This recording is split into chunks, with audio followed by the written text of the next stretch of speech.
Namreč ta zakon o 780 milijonski nabavi orožja v ničemer ne izboljšuje varnosti državljank in državljanov, pač pa nasprotno, zaradi zapravljanja 780 milijonov evrov za orožje bo manj denarja za boj proti koronavirusu v zdravstvu, za sanacijo razmer v domovih za starejše, za blaženje gospodarskih in socialnih posledic krize.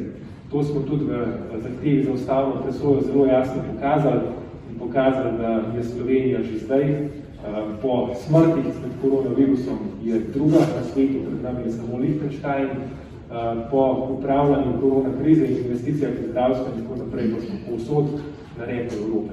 In ni naključje, da smo tam vlada je namreč izbrala take prioritete, kot jih je, namesto da bi se ukvarjala z reševanjem krize, ki jo imamo, korona krize, ukvarjala z nabavljanjem orožja. Kakorkoli.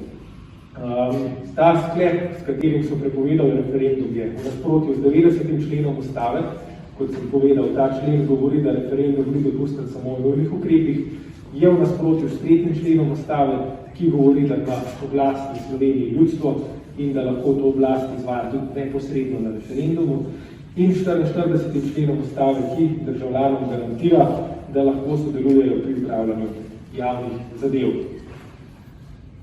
To niso heci, to, da so že po 8 mesecih tako grobo zlorabljali neko češ protikoronsko določbo, kaže, da suspenz pravic, ki ga ta vlada izvaja, ni začasen, ampak trajen. Da je, tako kot je bila v prejšnji krizi na tnalu srednjeročna ali pa dolgoročna likvidnost ali pa solventnost države in javnih financ, je tokrat na tnalu demokracija in ustavna ureditev. Zato ta ustavna presoja ni samo ustavna presoja v tem konkretnem zakonu, ampak je klic ustavnemu sodišču naj obrani pravice, ki nam jih garantira ustava. Te so nam namreč ogrožene in če bomo vladi dopustili, da s takimi precedensi, kot je prepoved referenduma, nadaljuje,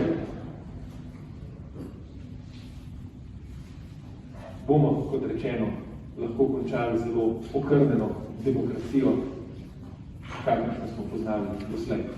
V opoziciji seveda pričakujemo, da bo ustavno sodišče sklep o nedopustnosti zaradi vseh postopkovnih pomanjkljivosti zavrglo in da bo bodisi referendum dopustilo, bodisi zakon zaradi nepravilnosti v postopkih razveljavilo.